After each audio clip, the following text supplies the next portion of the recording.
There is no blood test that tells you how old you really are. Not one.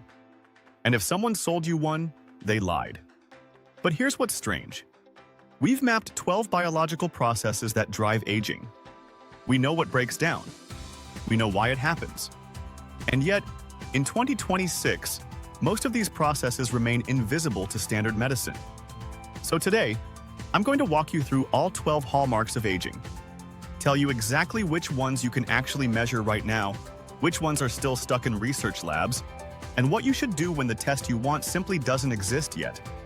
By the end of this video, you'll know more about measuring biological aging than most people.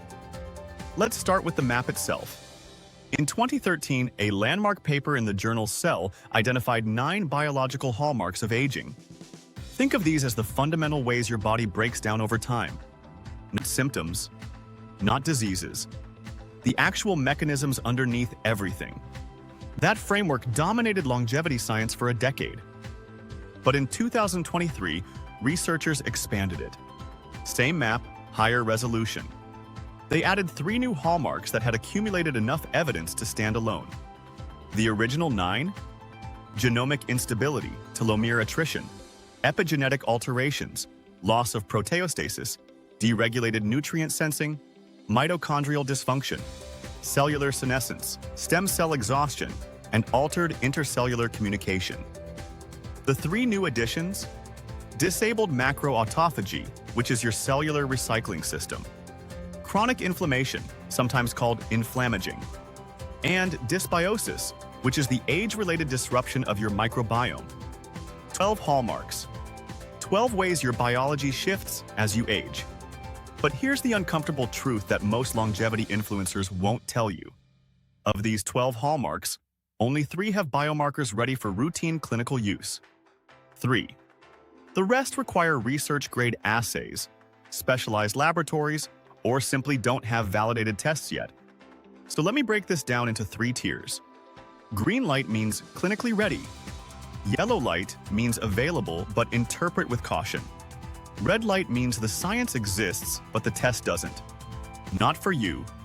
Not yet. Let's start with the green lights.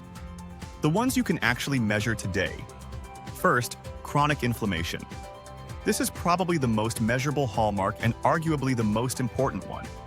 High-sensitivity C-reactive protein and interleukin-6 are standard clinical labs. A 2024 expert consensus explicitly endorsed these markers for longevity intervention studies. They're reliable, reproducible, and clinically meaningful. Second, deregulated nutrient sensing. This hallmark governs insulin signaling, insulin-like growth factor 1, and metabolic pathways like mTOR and AMP kinase. Now, you can't measure mTOR activity directly, but you can measure everything downstream. Fasting glucose, hemoglobin, A1C, fasting insulin, lipids. Insulin-like growth factor 1 specifically appears on expert consensus lists as a feasible and relevant biomarker. Third, altered intercellular communication. This overlaps heavily with inflammation because disrupted cell signaling often shows up as immune dysregulation and chronic low-grade inflammation. Same markers apply. High-sensitivity C-reactive protein, interleukin-6, and newer composite markers like glycoprotein acetylation signals. That's it. 3 hallmarks with clinical-grade testing. But don't leave yet because the yellow light category is where things get interesting. Epigenetic alterations have become the most accessible molecular biomarker for biological aging. DNA methylation clocks are commercially available. You can order a test. You'll get a number. But here's what most companies won't tell you. A major 2025 study comparing 14 different epigenetic clocks found they don't all measure the same thing. Some predict chronological age, some predict disease risk, some predict mortality, and the uncertainty in these results is almost never reported. The good news? A randomized controlled trial published in Nature Aging found that omega-3 supplementation modestly slowed biological aging as measured by methylation clocks. The effect was small, a few months, over 3 years. But methodologically, this is huge. It proves these clocks can detect intervention effects. The practical takeaway? Treat epigenetic clocks as tracking tools, not diagnoses. Repeat measures over time. Look at trends, not single numbers. Telomere length falls into the same category. Biologically meaningful but individually difficult to interpret. The best validated method, FlowFish, exists mainly for diagnosing telomere biology disorders in specialized centers. It's not a general aging test. If your goal is health span, telomere testing rarely changes your plan. Mitochondrial dysfunction now has standardized measurement options emerging. European certified diagnostic kits exist for whole blood nicotinamide adenine dinucleotide quantification. This matters because NAD metabolism is repeatedly implicated in mitochondrial function. But clinical interpretation requires caution. Reviews of NAD supplementation trials show mixed results. You can raise blood NAD levels, but measurable clinical benefits remain inconsistent. Now, let's talk about the red light category. This is where the science gets exciting, but the practical applications frustrate everyone. Cellular senescence is one of the most hyped hallmarks. These are damaged zombie cells that accumulate with age and spew inflammatory signals. Everyone wants to measure them. Almost no one can. A 2025 paper identified a promising T-cell assay and a correlated blood panel that might predict response to senolytic drugs. Even more exciting, clinical trials are now testing positron emission tomography imaging tracers that could let us actually see senescent cells in living humans. But today, right now, you can't walk into a clinic and get a senescence score. Genomic instability covers DNA damage, mutational burden, and repair failures. A 2025 Nature paper described error-corrected sequencing that can profile ultra-rare somatic mutations with extremely low error. Technically impressive. Practically, expensive and far from standardized.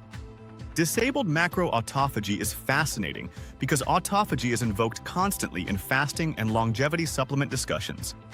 Yet measurement has lagged far behind the hype. For the first time, studies are measuring autophagy flux in human blood cells. But this is still research grade, not routine clinical testing. Stem cell exhaustion has no simple blood test. The closest measurable phenomenon is something called clonal hematopoiesis of indeterminate potential. It's an age-related expansion of blood cell clones with mutations. Measurable via sequencing, associated with cardiovascular risk, but not an aging test per se. Loss of proteostasis remains difficult to measure directly. However, proteomic aging clocks built from thousands of plasma proteins are becoming powerful research tools. A 2025 study even created organ-specific proteomic clocks for the brain, heart, and immune system. Your organs age at different rates. We can now see that in data, but not yet in your doctor's office. And dysbiosis? Microbiome sequencing is widely available. You can order a test today. But standardized clinical interpretation remains limited. Microbiomes vary wildly across geography, diet, and medications. Treat these tests as hypothesis generators, not diagnoses. So what should you actually do with all this information? Here's the pragmatic baseline panel that aligns with expert consensus. Inflammatory markers. Get high-sensitivity C-reactive protein. Interleukin-6 if available. Metabolic dashboard. Fasting glucose, hemoglobin. A1C, fasting insulin, lipids, and insulin-like growth factor 1. Functional measures. Grip strength, gait speed, balance tests. Body composition. Track muscle mass over time. This matches what the Delphi consensus of aging researchers endorsed, and it keeps aging measurement tied to interventions and outcomes. The biggest interpretation trap is treating any single biomarker, or any biological age number, as if it were a diagnosis. Even methylation clock researchers caution that different clocks predict different things. A better framing? Biomarkers are lenses. Each hallmark has partial observability. That's why experts point toward a composite of measures across physiological, inflammatory, functional, and molecular domains rather than one magic test. Here's the most compelling message for 2026. Aging measurement is becoming multi-layered and organ-aware. Epigenetic clocks are now being tested in randomized trials. Senescence measurement is edging toward imaging. Proteomics can differentiate how your heart ages versus your brain. But the everyday clinical toolbox? Still dominated by inflammation, metabolic health, and function. Because those measures are reliable, interpretable, and already connected to outcomes that matter. You don't need to wait for the perfect aging test. The interventions that work, exercise, metabolic health, inflammation reduction, sleep optimization, improve multiple hallmarks simultaneously. Start measuring what you can, act on what you find, and watch as science catches up with the rest.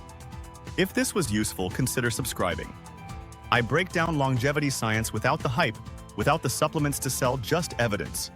See you in the next one.